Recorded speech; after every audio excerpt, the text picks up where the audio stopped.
So let's look at this problem 310. It gives us a trial balance, and then it says basically we need to transfer the account balances to the worksheet and prepare a trial balance and then prepare the adjusting entries. So I've kind of cheated here. Here is our trial balance. Actually, I'm going to come up with the solution, so I don't even have to do that. Excel template solutions.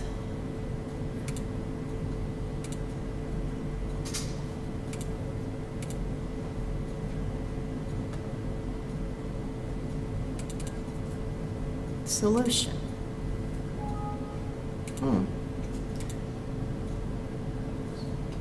That's weird. Okay, so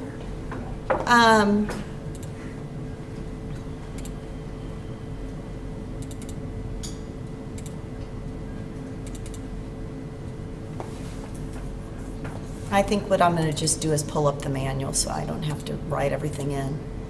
Okay, so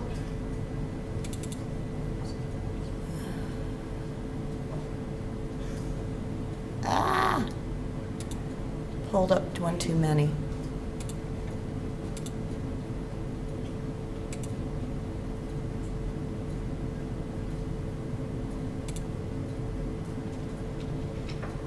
So 310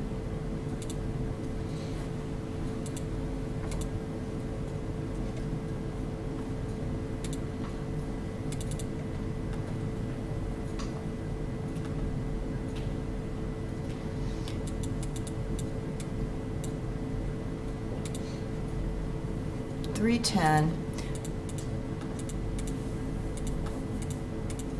how do I get rid of this side?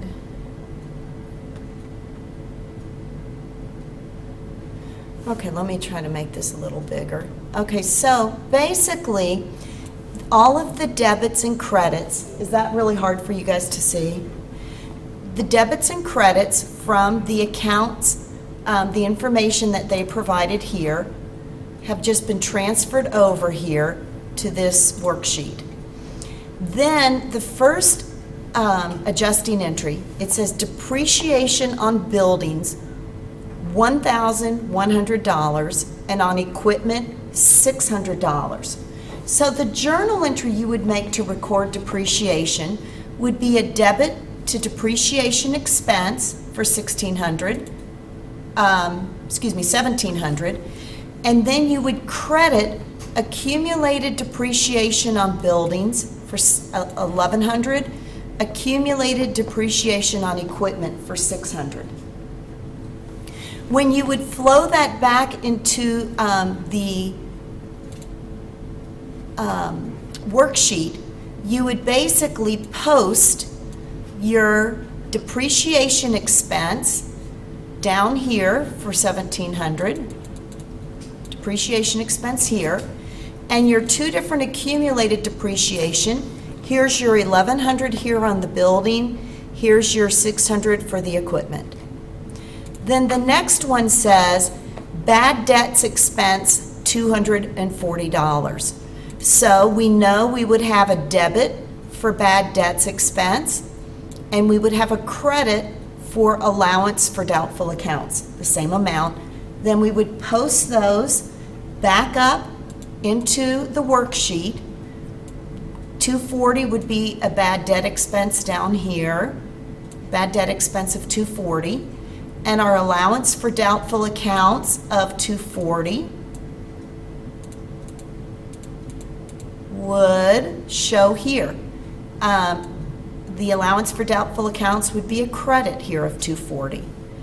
The next we would have interest accumulated but not paid on note payable, $50, on mortgage payable, $530. So we know that's an interest expense of $580, and it would be interest payable of $580. So we would see that $580 as a debit interest expense, and then we would create interest payable, a liability, for the same amount. Accruals do not, they're expenses that have incurred, but we have not yet paid for them. The next we have insurance expired, 175. So they didn't tell us that is the unexpired portion. They said that's the expired portion. So we know that would be an insurance expense of 175, and then we would credit our prepaid insurance of 175. The next shows salaries accrued but not paid of 370. Again, that would be a salaries expense. It's an accrual adjusting entry. A salaries expense would be the 370, and salaries payable would also be 370. As we see here, the salaries expense 370 and the salaries payable down here of 370. Next, we have rent that was collected in advance and is now earned at year end. So when that rent was collected, it was treated as unearned rent revenue. It was a liability. Now we have $800 that is now earned. So we would debit unearned rent revenue for $800, and we would credit our rent revenue now for $800. So that reduces the liability and it increases our revenue. Then office supplies on hand at year end, 230.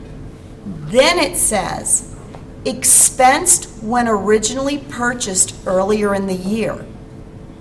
What they're telling us here is instead of them, when they made purchases of supplies, instead of them debiting supplies the asset, they didn't. They debited supplies the expense. So we have to fix up their mistake.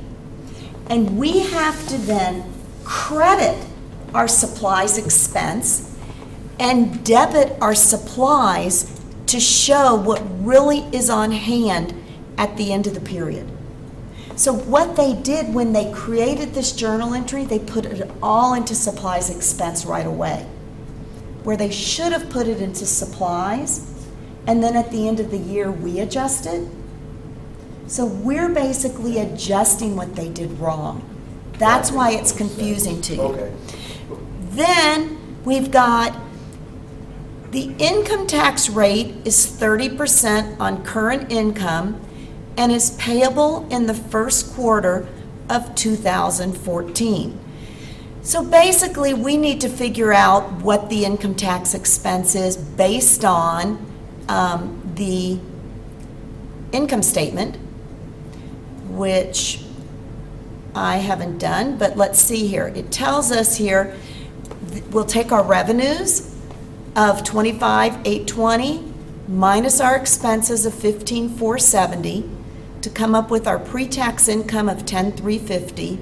We take 30% of that, and we'll have an income tax expense, and we'll credit income taxes payable. Okay? So the key here is to understand how to do adjusting entries, because the two problems on your test next week, one will be adjusting entries, and the other one will be completing the stockholders' equity section. Okay? And we'll go over that today. Does that help you guys with this problem at all? Do you want me to go over anything else from Chapter 3? Are we good? We're good? So what we basically are talking about in Chapter 4 relates to the balance sheet. And so the key items here that we were discussing is we begin the year with a beginning balance sheet. They're all permanent accounts that we completed the previous year with. We begin with that balance sheet, We go through all of our transactions throughout the year. And those transactions are going to create an income statement with revenues and expenses. Of course, we'll also have our cash flow statement. And then our statement of shareholders' equity. At the end of the period, we're going to flow our income statement into our statement of shareholders' equity. Our shareholders' equity statement ends up becoming a part of our balance sheet. And we once again end the period with an adjusted balance sheet, all permanent accounts that we will start the next period with. The balance sheet consists of all permanent accounts. They are not closed at the end of the period. Our income statement is closed. You know, those are temporary accounts we zero out. We zero them out into an income summary and ultimately flow them into retained earnings at the end of the period. The balance sheet is to provide faithful and relevant representation about the assets, the liabilities, and the shareholders' equity. So the key here is the how, what, and where. What do we record on the balance sheet? What amount do we record? And where do we record it? So the balance sheet, we need to accurately present that financial position of a company.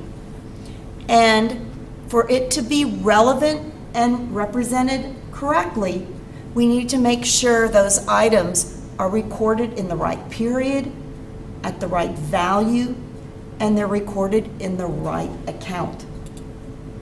Recognition. The process of formally recording and reporting elements in the financial statements. When do we recognize transactions? We have rules for income, we have rules for expenses, rules for inventory. Usually with income and expenses, the services have to have been performed. Expenses, the cost has been incurred. For us to record inventory on the financial statement, title has to have passed. That's a question you're going to see on this multiple choice portion. Do we record inventory when we have it? Not always. But when title passes is technically when we record income. Yes? When what passes? Title. Title. Title to the goods passed. That's when we record the inventory. And does that changes from business to business? It correct? changes from transaction to transaction. So for example, if we order goods that show free on board to the destination, title doesn't pass on that inventory until they're at our shipping dock. If we purchase goods that are free on board to the carrier, free on board shipping, then our title, we have access to those goods when the FedEx company gets it. So whatever the agreement is as it relates to the arrangement for shipping is when we'll determine when we record inventory. And vice versa if you were to be shipping. Absolutely, and vice versa also. Assets. What are assets? Economic resources we use to carry out business activities. This is important. All assets must possess a probable future economic benefit. It's going to provide us a benefit in the future, not just this accounting period. We have to have control of those assets. We either have to own it or have control over those assets for them, in fact, to be an asset on our balance sheet. So a building that we don't own, we use, that's not an asset. We don't own it or control it.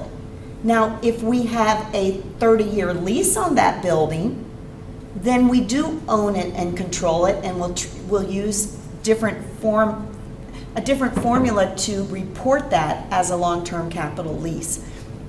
But we